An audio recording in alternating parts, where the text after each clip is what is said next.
అందరికీ నమస్కారం. నేను మీ ప్రొజెక్టర్ ప్రసాద్.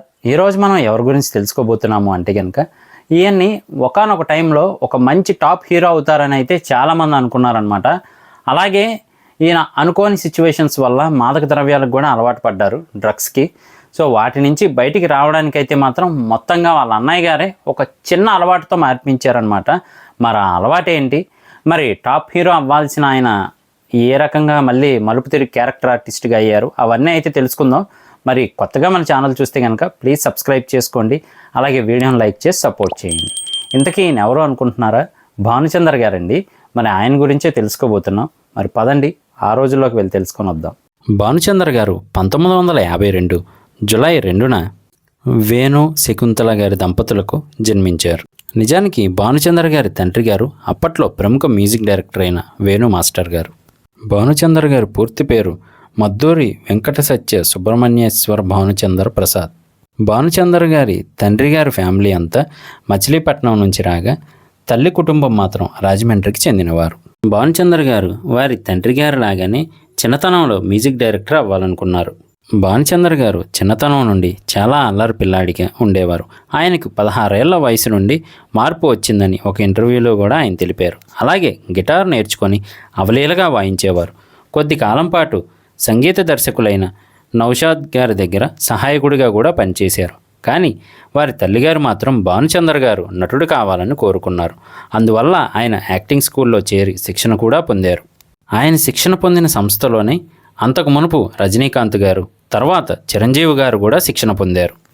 అంతా సజావుగా సాగుతున్న సమయంలోనే కొంతమంది వ్యక్తుల వల్ల ఆయన డ్రగ్స్కు బానిసయ్యారు.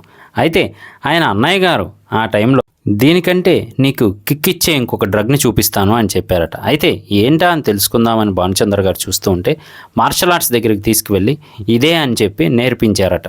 అలా నెమ్మదిగా భానుచందర్ గారు కరాటేలో శిక్షణ పొందారు మరియు బ్లాక్ బెల్ట్ కూడా సాధించారు. ఆ రోజుల్లో యాక్షన్ హీరోల్లో మార్షల్ ఆర్ట్స్ ప్రావీణ్యం సంపాదించిన ఏకైక స్టార్గా ఆయనకు మంచి పేరుండేది. మన భానుచందర్ గారి మొదటి సినిమా నాలాగే ఎందరో. ఇది బాలచందర్ గారి అసోసియేట్ గారైన శర్మ గారు దర్శకత్వం వహించిన చిత్రం. ఇందులో భానుచందర్ గారికి చిన్న పాత్రే దొరికినప్పటికీ ఆ చిత్రం ఒక మంచి విజయాన్ని సాధించగలిగింది. ఆ తర్వాత మరలా తమిళంలోని బాలు మహేంద్ర గారి దర్శకత్వంలో వచ్చిన మూడు పాని అనే చిత్రంలో నటించారు. ఆ తర్వాత మరొక చిత్రమైన నేంగల్ కేటువాయిలో కూడా మన భానుచందర్ గారు నటించారు. ఆ సమయంలో బాలు మహేంద్ర గారితో మన భానుచందర్ గారికి బాగా స్నేహం కుదరడంతో ఆ తర్వాత మరికొన్ని చిత్రాల్లో కూడా నటించారు. వీరిద్దరి కాంబినేషన్లో అర్చన గారు జంటగా నటించిన వీడు అనే చిత్రానికి గాను అప్పట్లో నేషనల్ అవార్డు కూడా వచ్చింది. అంతేకాక అప్పట్లో అగ్రదర్శకులైన బాపు గారు తీసిన మన ఊరి పాండవుల చిత్రంలో నటించినందుకు మన భానుచందర్ గారికి మంచి గుర్తింపు లభించింది. భానుచందర్ గారు ఒక్క తెలుగులోనే కాక తమిళంలోనూ కూడా సినిమాలు చేస్తుండేవారు. ఒకానొక సమయంలో తెలుగు తమిళంలో 2-3 చిత్రాలు చొప్పున చేసుకుంటూ వెళ్ళేవారు. అయితే అప్పట్లో తెలుగు సినిమా పరిశ్రమలో కాంబినేషన్తో వచ్చిన మూవీస్కి చాలా క్రేజ్ ఉండేది. ఉదాహరణకి ఎన్టీఆర్ గారు, ఏఎన్ఆర్ గారు, కృష్ణ గారు, శోభన్ బాబు గారు, అలాగే మన భానుచందర్ గారు, సుమన్ గారు, వీరిద్దరూ కూడా కరాటేలో బ్లాక్ బెల్ట్ సాధించిన వారే. అందువల్ల వీరిద్దరు కాంబినేషన్లో ఎప్పుడు మూవీ వస్తుందా అని చెప్పి జనాలు వెయిట్ చేసిన రోజులు కూడా ఉన్నాయి. దానికి తగ్గట్టుగానే వీరిద్దరూ కలిసి 9 చిత్రాల్లో నటించారు. వీరిద్దరు కాంబినేషన్లో వచ్చిన మొట్టమొదటి చిత్రం ఇద్దరు కిలాడీలు. నిజానికి అప్పటి వరకు సుమన్ గారు తమిళ చిత్రాల్లో నటిస్తూ మంచి హీరోగా గుర్తింపును సాధించారు. కానీ తెలుగులో ఇది ఆయన మొట్టమొదటి చిత్రం. ఈ సినిమా మార్షల్ ఆర్ట్స్ నేపథ్యంలో సాగుతూ ఉంటుంది. ఆ తర్వాత మరలా వీరిద్దరూ కలిసి తరంగిణి అనే చిత్రంలో నటించారు. ఈ చిత్రంలో భానుచందర్ గారు నెగిటివ్ రోల్లో నటించడం విశేషం. నిజానికి భానుచందర్ గారికి ఆ చిత్రంలో దాదాపు 4 సీన్లు మాత్రమే ఉండగా, షూటింగ్ సమయంలో డైరెక్టర్ అయిన కోడి రామకృష్ణ గారు మన భానుచందర్ గారి యాక్టింగ్ని చూసి ఆయన సీన్లు సినిమాలో ఎక్కువగా ఉండేలా చూసుకున్నారు. ఆ తర్వాత మళ్ళీ వీరిద్దరి కాంబినేషన్లో కుర్ర చేష్టలు అనే చిత్రం వచ్చింది. ఈ చిత్రం యావరేజ్గా నిలిచినప్పటికీ వీరిద్దరి కాంబినేషన్లో మూవీ మళ్ళీ ఎప్పుడు వస్తుందా అని జనాలు వేచి చూస్తూ ఉండేవారు. ఎందుకంటే అప్పటి వరకు ఒకే పందాలో వెళ్తూ ఉన్న సినిమాలకి యాక్షన్ అంటే ఏంటో రుచి చూపించిన హీరోల్లో వీరిద్దరూ ప్రముఖులు. ఆ తర్వాత మరలా సుమన్ గారు, భానుచందర్ గారు కలిసి నటించిన మొండి జగమండి కూడా అద్భుతమైన విజయాన్ని సాధించింది. ఆ తర్వాత వచ్చిన సమాజంలో స్త్రీ అనే చిత్రం అనుకున్నంతగా హిట్ అవ్వకపోయినప్పటికీ యావరేజ్గా మంచి టాక్ని సంపాదించుకుంది. ఆ తర్వాత మరల వీరిద్దరు కాంబినేషన్లో డాకు చిత్రం విడుదలైంది. ఈ చిత్రం కూడా ప్రజాదరణ పొందిందని చెప్పవచ్చు. డాకు తర్వాత వీరిద్దరూ మళ్ళీ కలిసి నటించడానికి దాదాపు 6 ఏళ్లు పట్టింది. నక్షత్ర పోరాటం అనే చిత్రంతో మళ్ళీ వీరిద్దరూ కంబైన్డ్గా నటించారు. ఈ చిత్రం కూడా బ్లాక్ బస్టర్గా నిలిచింది. అయితే అప్పటి వరకు యాక్షన్ మూవీస్తో ఉన్న భానుచందర్ గారు ఒక్కసారిగా తన జీవితాన్ని మలుపు తిప్పుకోగలిగిన చిత్రం నిరీక్షణ అనే చెప్పాలి. ఇందులో ఆయన ఫారెస్ట్ ఆఫీసర్గా నటించగా ప్రేమలోని మాధుర్యాన్ని ఈ చిత్రం తెలియజేస్తుంది. ఈ చిత్రాన్ని డైరెక్ట్ చేసింది బాలు మహేందర్ గారు. తెలుగు చిత్రసీమలో అద్భుతమైన ప్రేమ కథల్లో ఇది కూడా ఎప్పటికీ నిలిచి ఉండే చిత్రంగా ఉంటుంది.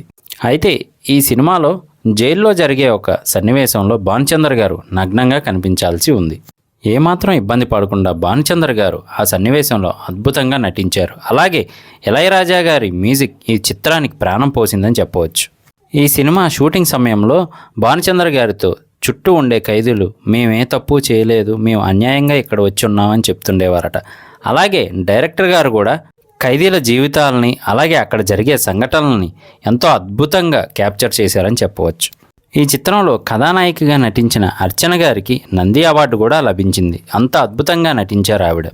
అయితే ఇందులో నటించిన అర్చన గారు ఈ చిత్రం అంతా కూడా జాకెట్ లేకుండానే నటించవలసి వచ్చింది.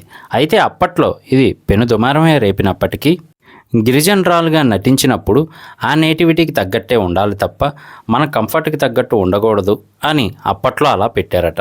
అయితే అర్చన గారు ఒక ఇంటర్వ్యూలో మాట్లాడుతూ ఆ చిత్రంలో అలా నటించడం నాకు ఎంతో గుర్తింపును తెచ్చిపెట్టిందని, ఆ చిత్రంలో అలా నటించడానికి గల కారణం ఆ స్క్రిప్ట్ డిమాండ్ బట్టే అని ఆవిడ చెప్పారు.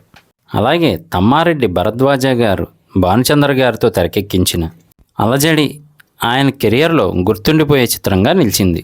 అయితే ఈ చిత్రాన్ని అప్పట్లో జార్జ్ రెడ్డి గారి జీవితాన్ని దగ్గరగా చూసిన తమ్మారెడ్డి భరద్వాజ గారు కొన్ని మార్పులు చేర్పులు చేసి మెయిన్ కథాంశంగా తీసుకున్నారు.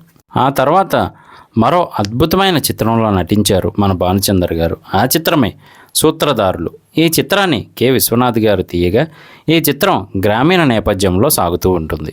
అక్కినేని నాగేశ్వరరావు గారు, కైకాల సత్యనారాయణ గారు, అలాగే మురళీమోహన్ గారు, సుజాత గారు, రమ్యకృష్ణ గారు ఇంకా ఎంతోమంది నటులు నటించిన ఈ చిత్రానికి కెవి మహాదేవన్ గారు అద్భుతమైన సంగీతాన్ని అందించగా ప్రతి ఒక్క పాట ఒక ఆణిముత్యంగా నిలిచిందనే చెప్పాలి. అలాగే మన భానుచందర్ గారి యాక్టింగ్ కూడా ఫుల్ మార్క్స్ పడ్డాయి ఈ చిత్రానికి గాను. ఆ తర్వాత 1991 సంవత్సరంలో దాదాపు 5 చిత్రాల్లో నటించారు మన భానుచందర్ గారు. ఆ తర్వాత హీరోగా కాకపోయినప్పటికీ సపోర్టింగ్ రోల్స్లో కూడా ఆయనదైన నటనను చూపించి అందరినీ మెప్పించారు. కృష్ణవంశీ గారి దర్శకత్వంలో వచ్చిన సింధూరం చిత్రంలో పోలీస్ ఆఫీసర్గా నటించి ఆ క్యారెక్టర్కి ప్రాణం పోశారని చెప్పవచ్చు. ఆ తర్వాత కోడి రామకృష్ణ గారి దర్శకత్వంలో వచ్చిన దేవి చిత్రంలో భానుచందర్ గారు నటించారు. నిజానికి నటించారు అనడం కంటే కూడా రెండవ హీరోగా జీవించారు అని చెప్పవచ్చు. ఈ చిత్రంతోనే దేవిశ్రీ ప్రసాద్ గారు మ్యూజిక్ డైరెక్టర్గా టాలీవుడ్కి పరిచయం అయ్యారు. అప్పటికి ఆయన వయసు ఇంకా 20 ఏళ్ళు కూడా రాలేదట. ఆ తర్వాత చాలా కాలం తర్వాత సింహాద్రి చిత్రంలో ఒక మంచి క్యారెక్టర్ వచ్చింది మన భానుచందర్ గారికి. ఇందులో భూమిక గారి తండ్రిగా నటించి అందరినీ మెప్పించగలిగారు.